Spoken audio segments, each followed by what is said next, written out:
we are celebrating the Digital Initiative Day in our school. So, in a world where our lives are intertwined with technologies, it's important to stay alert and informative. During the corona pandemic period, or after that, the rapid usage of internet have increased the chances of cyber attacks throughout the world. Whether it's our personal data on our devices, any financial information, or sensitive business data, all are in huge risk if not handled properly. A data breach can have devastating effects on our organization. Like it might face financial loss, it might face a bad reputation, and it might face some legal liabilities. Therefore, implementing cybersecurity measures is necessary for each and every organization. Come, let us explore about the Digital Initiative Day we should implement in our life to get our data secure and strong. Call Anushka on stage. She will further tell you what will be our act presenting to you. We are going to present an educational act in front of you, how we can make our data secure. At first, we will learn how to hash our password, the way to make our password secure and strong. Hello friends. So, all of us use passwords at some point of time, right? We use passwords to keep our data safe from any unauthorized entities and a step further away from hackers. But do you know that if you have a weak and a small password, a hacker can simply use a brute force attack to just crack down your password and hack into your system and steal all your data.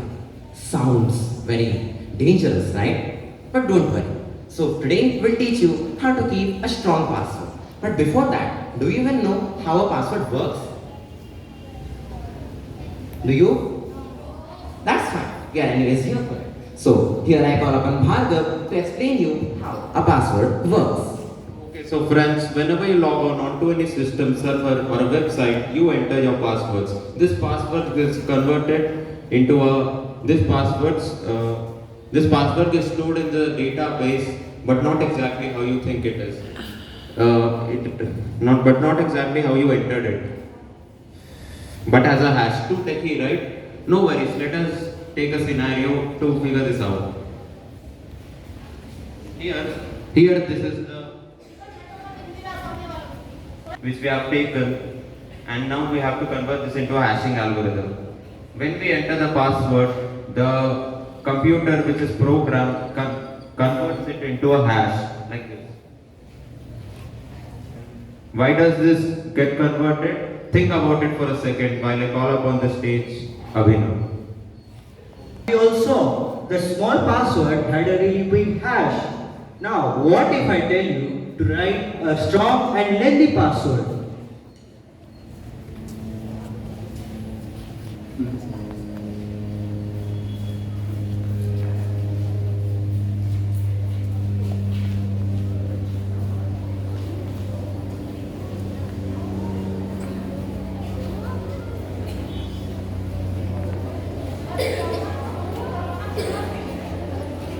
Oh, that's almost the length of the stage. Now, let me ask you, which one would be easier to crack it? The first one or the second one? Obviously, the second one, right? So, you must keep a long and lengthy password to make your data safe.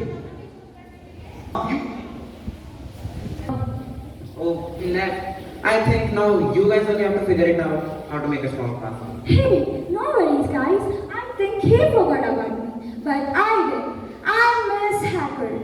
Oh no, not that one who gets into your system and tries to steal your personal data. I miss White Hat Hacker. Anyways, before setting a password, always try to ensure that the password is not very common and related to you, like your name, date of birth, etc. So, try to add some random characters in between the password and also some alphanumeric combinations.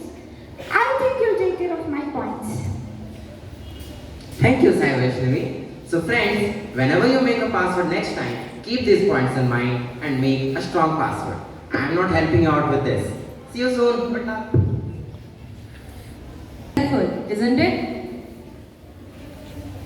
Now about the NAS technology, network attached storage. What is cloud storage? Cloud storage is nothing but a model of cloud computing in which data is said to be on the cloud, and it is stored in a logical pools and is accessible to users over a network, typically the internet. The physical storage environment is nothing but physical and is typically owned and managed by cloud computing softwares. For example, Google, Amazon, which are very big companies, right? And now coming on to some advantages of cloud storage. So first, cloud storage is very scalable and has vast flexibility. You can quickly scale resources and storage up to your own needs. Cloud storage, cost effective. What actually pay for the resources which you actually use. This helps you avoid overbuilding and over provisioning your data. Storage. It can actually it has a wide protection. Providers offer backup and recovery features. Storing data in cloud can help prevent data loss in emergencies such as malfunction of hardware or malicious threat from the hackers. So a cookie is a small piece of data from a specific website that is stored on user's computer while browsing. They can have many functions, such as keeping track of users' browsing activity. It was invented in 1994 by a programmer named Lou Montelli for Netscape Communications. He had created an online store for a company that had too many complaints about their server being filled with a lot of their customers' information. So he created a method by which all these information could be stored in the user's computer itself rather than the company's server, which ended up saving a lot of money for the company and also a lot of server space. He recreated an old computing token known as the magic cookie, which is used to identify when a user logs into a system by sending tiny bits of information from the server to the user's computer.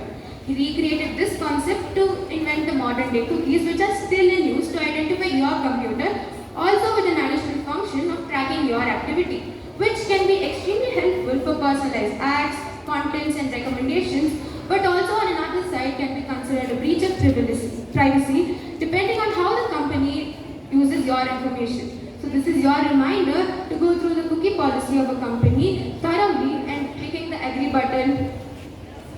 Let's understand with an example.